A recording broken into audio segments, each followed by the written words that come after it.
रंगा सियार की कहानी। एक बार की बात है कि एक सियार जंगल में एक पुराने पेड़ के नीचे खड़ा था। पूरा पेड़ हवा के तेज झोंके से गिर पड़ा। सियार उसकी चपेट में आ गया और बुरी तरह घायल हो गया। वह किसी तरह घिसटता घिसटता अपनी मान तक पहुंचा। कई दिन बाद वह मान से बाहर आया। उसे भूख लग रही थी, शरीर कमजोर हो गया था। तभी उसे एक खरगोश नजर आया। उसे दबोचने के लिए वह झपटा। सियार कुछ दूर भागकर हौंफने लगा। उसके शरीर में जान ही कहाँ रह गई थी। फिर उसने एक बटेर का पीछा करने की कोशिश की।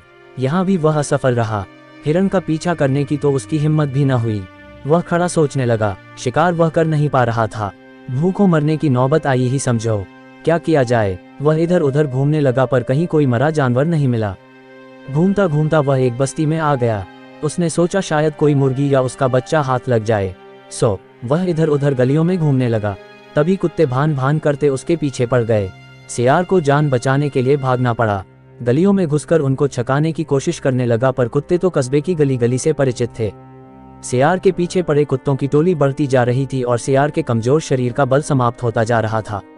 सियार भागता हुआ रंगरेजों की बस्ती में आ पहुंचा था। वहां उसे एक घर के सामने एक बड़ा ड्रम नजर आया। वह जान बचाने के लिए उसी ड्रम में कूद पड़ा। ड्रम में रंगरेज ने कपड़े रंगने के लिए रंग घोल रखा था। कुत्तों का टोला भौंकता चला गया। सियार सांस रोककर रंग में डूबा रहा। वह केवल सांस लेने के लिए अपनी थूथनी बाहर निकालता। जब उसे पूरा यकीन हो गया कि अब कोई खतरा नहीं है तो वह बाहर निकला। वह रंग में भीग चुका था। जंगल में पहुंचकर उसने देखा कि उसके शरीर का सारा रंग हरा हो गया है। उस ड्रम में रंगरेज ने हरा रंग घोल रखा था। उसके हरे रंग को जो भी जंगली जीव देखता वह भयभीत हो जाता। उनको खौफ से कांपते देखकर रंगे सियार के दुष्ट दिमाग में एक योजना आई। रंगे सियार ने डरकर भागते जीवों को आवाज दी, भाइयों भागो मत, मेरी बात सुनो। उसकी बात सुनकर सभी भागते जानवर ठिठके। उनके ठिठकने का रंगे सियार ने फायदा उठाया और बोला, देखो देखो मेरा रंग।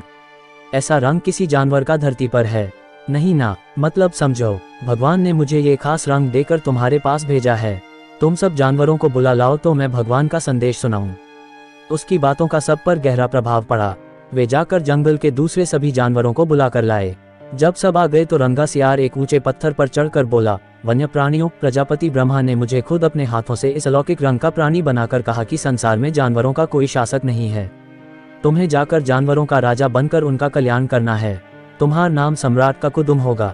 तीनों लोकों के वन्य जीव तुम्हारी प्रजा होंगे। अब तुम लोग अनाथ नहीं रहे। मेरी छत्रछाया में निर्भय होकर रहो। सभी जानवर वैसे ही सियार के अजीब रंग से चकराए हुए थे। उसकी बातों ने तो जादू का काम किया। शेर, बाघ व चीते की भी ऊपर की सांस ऊपर और नीचे की सांस नीचे रह गई। उसकी बात काटने की किसी में हिम्मत न हुई। देखते ही देखते सारे जानवर उसके चरणों में लौटने लगे और एक स्वर में बोले, हे ब्रह्मा के दूत, प्राणियों में श्रेष्ठ ककुदुम, हम आपको अपना सम्राट स्वीकार करते हैं। भगवान की इच्छा का पालन करके हमें बड़ी प्रसन्नता होगी। एक बूढ़े हाथी ने कहा, हे सम्राट, अब हमें बताइए कि हमारा क्या कर्तव्य है। रंगा सियार सम्राट की तरह पंजा उठाकर बोला, तुम्हें अपने सम्राट की खूब सेवा और आदर करना चाहिए। उसे कोई तकलीफ नहीं होनी चाहिए। हमारे खाने पीने का शाही प्रबंध होना चाहिए। शेर ने सिर झुकाकर कहा, महाराज ऐसा ही होगा। आपकी सेवा करके हमारा जीवन धन्य हो जाएगा। बस सम्राट ककुदुम बने रंगे सियार के शाही ठाठ हो गए। वह राजसी शान से रहने लगा। कई लोमड़ियां उसकी सेवा में लगी रहती, भालू पंखा झुलाता। सियार जिस जीव का मांस खाने की इच्छा जाहिर करता उसकी बलि दी जाती। जब सियार घूमने निकलता तो हाथी आगे आगे सूंड उठाकर बिगुल की तरह चिंघाड़ता चलता। दो शेर उसके दोनों ओर कमांडो बॉडीगार्ड की तरह होते।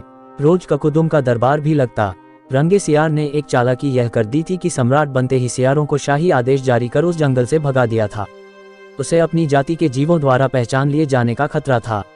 एक दिन सम्राट ककुदुम खूब खा पीकर अपने शाही मांद में आराम कर रहा था कि बाहर उजाला देखकर उठा। बाहर आया तो चांदनी रात खिली थी। पास के जंगल में सियारों की टोलियां हु एस की बोली बोल रही थी। उस आवाज को सुनते ही ककुदुम अपना आपा खो बैठा। उसके अंदर के जन्मजात स्वभाव ने जोर मारा और वह भी मुंह चांद की ओर उठाकर और सियारों के स्वर में मिलाकर हु करने लगा। शेर और बाघ ने उसे हु करते देख लिया। वे चौंके। बाघ बोला, अरे ये तो सियार है, हमें धोखा देकर सम्राट बना रहा। मारो नीच को। शेर और बाघ उसकी ओर लपके और देखते ही देखते उसका तिया पांचा कर डाला। सीखा नकलीपन की पोल देर या सबेर जरूर खुलती है।